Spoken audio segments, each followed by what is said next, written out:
the Worship Leader Blog Podcast, empowering, instructing, and encouraging both on and off the stage. Hey guys, it's Terry with the worshipleaderblog.com, and today we'll be talking about insecurity. There is one thing that we all face, no matter how young, how old, how long or little time we've been doing whatever we're doing in ministry. We all face and will continue to face insecurity.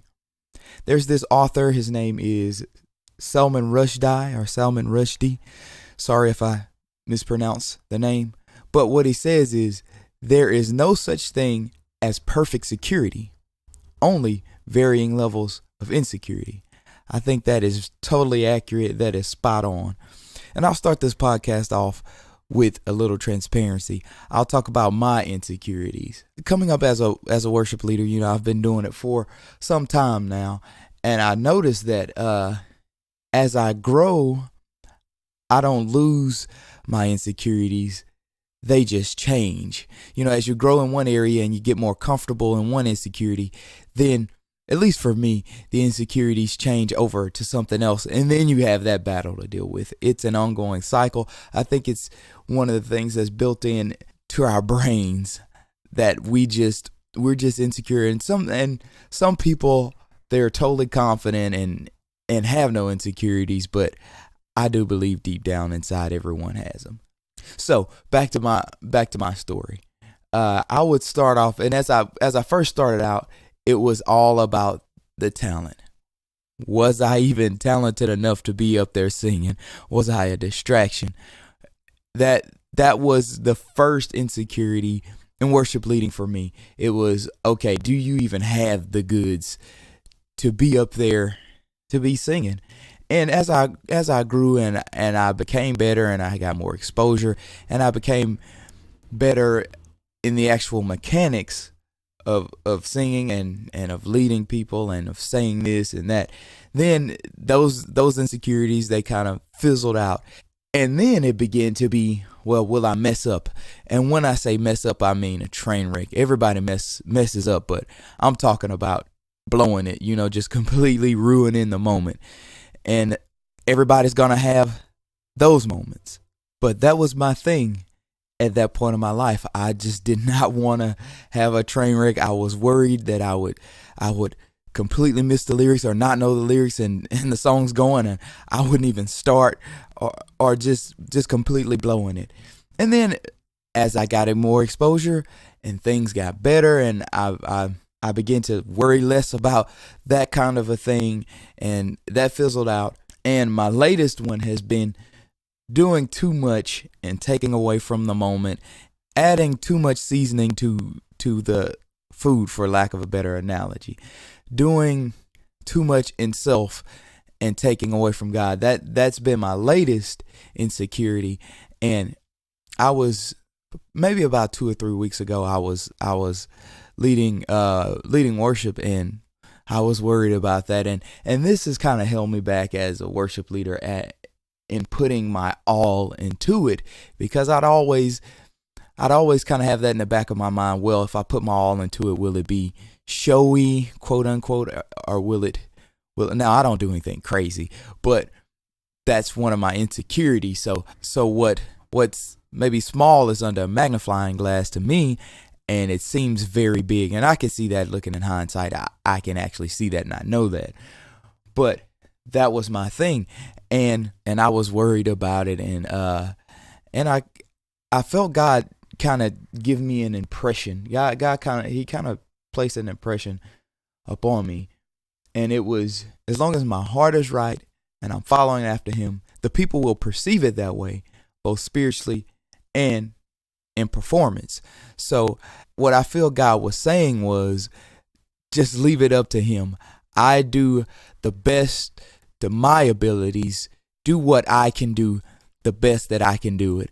And as long as I'm keeping my heart right with God, and as long as I'm seeking to lead people in worship, they will be able to feel that. Because as people, we get it. We know when somebody's up there in anything in life, not just leading worship, but in anything in life. We know when somebody is promoting self. We know when somebody is doing something for the wrong reason. We can just feel that there's something in us. We just sense it. And spiritually, we'll know also.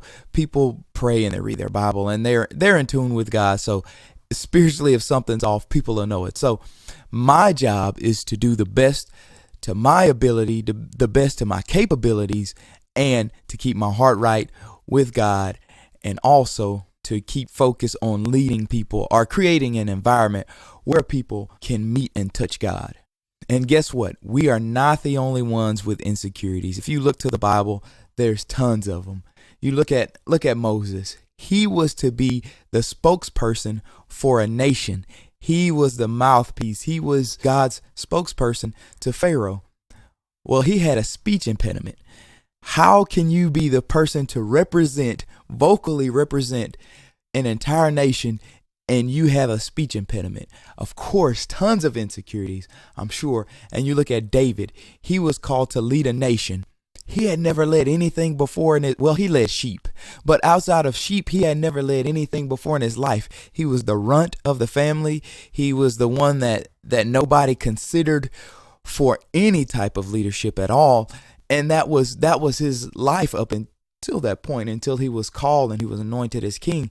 It was the opposite of that. If you look at a ton of the apostles and a ton of the disciples in the New Testament, they were just laborers. They were fishermen and tax collectors, and they just had laboring jobs. And here now they are expected to teach people law and the difference in law and grace. And they had no real quote unquote qualifications for that, because a bunch of them they were laborers. So they had tons of reason to feel insecurity in the Bible days. The same reasons we have for insecurities, they had them then. But the difference is they kept their hearts right with God. None of them were perfect. They all messed up. They all fell short in sin, and they all fell short as people in their capabilities. But one thing they did was they gave it to him, and they never gave up.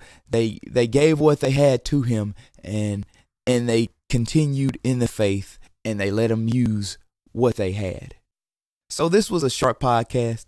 This week, because I know we all face insecurities, and this week I just want you guys to know or to think about the fact that your insecurities, the things that you may feel that you lack in or fall short in, we can just give that to God and keep our hearts right with God, and he'll take what we have and he'll make something great out of it, because we're giving him our motives, we're giving him our intentions, and we're giving him the max of our capabilities. And when you do that, God can do something very great in your life and the lives of people around you, because of the sacrifices that you're making in your life to him. Whatever platform you're listening to this podcast, just know that you can head over to the worshipleaderblog.com, and there's tons of other podcasts that I've done on ministry and worship leading. You can go and check those out. You can download them there on Spotify. They're on iTunes. They're on Google Play. You can get them anywhere where podcasts are available. All right, guys, that's it for this week.